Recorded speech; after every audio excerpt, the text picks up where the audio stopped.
কড়া পুলিশি নিরাপত্তার মধ্যে দিয়ে কালিয়াগঞ্জের শিবপুর হাই মাদ্রাসার পরিচালন সমিতির নির্বাচনে মনোনয়ন দাখিল করল তৃণমূল এবং বাম কংগ্রেস জোট। এই মাদ্রাসা পরিচালন সমিতির অভিভাবক প্রতিনিধির 6টি আসনেই মনোনয়ন জমা দিয়েছে তৃণমূল।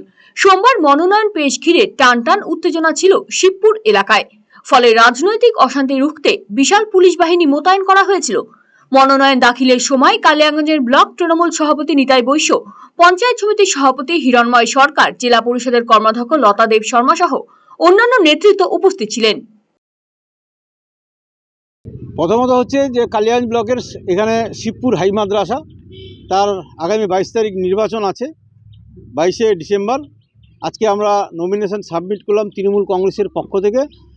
সেই নমিনেশনকে কেন্দ্র করেই আমাদের তৃণমূল কংগ্রেসের সমস্ত যারা কর্মীরা আছি, সমর্থকরা আছি, সবাই মিলে একদম উৎসাহের সাথে, কোনো গ্রুপিজম নেই, কোনো ভেদাভেদ নেই, সবাই মিলে একসাথে আমাদের সমস্ত মানুষজন এই নমিনেশন সাবমিটে আমরা দলবদ্ধভাবে একসাথে এসেছি।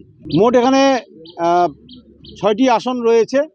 মোট ভোটার হচ্ছে 362টা আমাদের গার্জেন রয়েছে। এই গার্জেনের মধ্য থেকে 6 জন আমাদের তৃণমূল কংগ্রেসের পক্ষ থেকে প্রতিদ্বন্দ্বিতা করবে। আমরা অত্যন্ত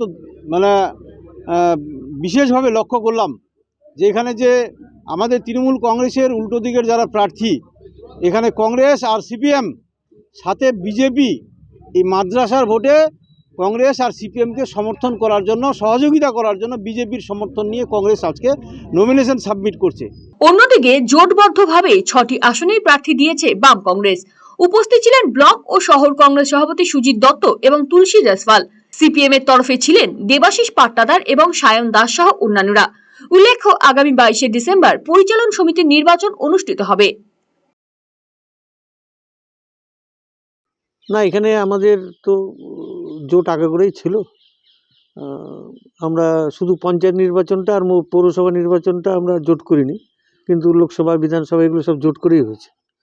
এবং আমাদের যে এলাকাটায় নির্বাচন, সেই এলাকাটা পঞ্চায়েতেও কোনো কালিয়াগঞ্জ কোথাও না হলেও ওই জায়গাটায় কিন্তু আমরা জোট করে লড়াই করেছিলাম এবং আমরা রেজাল্ট ভালো পেয়েছি। এবং সেই কারণেই ওই এলাকার মানুষের যে চাহিদা, তৃণমূলের যে সন্ত্রাস অত্যাচারের, আগেরবার তো রিভলভার দেখে, আগ্নেয়াস্ত্র দেখে ভোট করতে দেয়নি, তো যার জন্য ওই এলাকার মানুষের মনের মধ্যে ক্ষোভ আছে। এবং সেই ক্ষোভটাকে সবাই মিলে বলছে যে না, সবাই মিলে একসাথে লড়াই করলে একটা ভালো লড়াই হবে আর কি।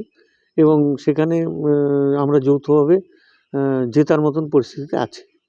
এবং সেই কারণেই যে বিরোধী ভোট যাতে ভাগাভাগি না হয়, সেই জন্য আমরা বাম কংগ্রেস একসাথে যৌথভাবে লড়াই করছি। লড়াই করে তৃণমূলের যে একটা শিক্ষাক্ষেত্রে নৈরাজ্য সৃষ্টি করার যে পরিকল্পনা সারা পশ্চিমবাংলায় আছে আর কি, তার বিরুদ্ধে আমরা লড়াইটা করছি। আমরা কোনো কাউকে সাথে নিইনি, আমরা বাম কংগ্রেস একসাথে লড়াই করছি। তাতে যদি কেউ আমাদেরকে সাপোর্ট করে, সাধারণ ভোটার হিসাবে কেউ যদি ভোট দিয়ে আমাদেরকে সহযোগিতা করে, তৃণমূলের বিরুদ্ধে যদি ভোট দিতে কেউ চায়, তাহলে সেটাকে আমরা স্বাগত জানাচ্ছি। এখানে আমরা অন্য কোনো কিছু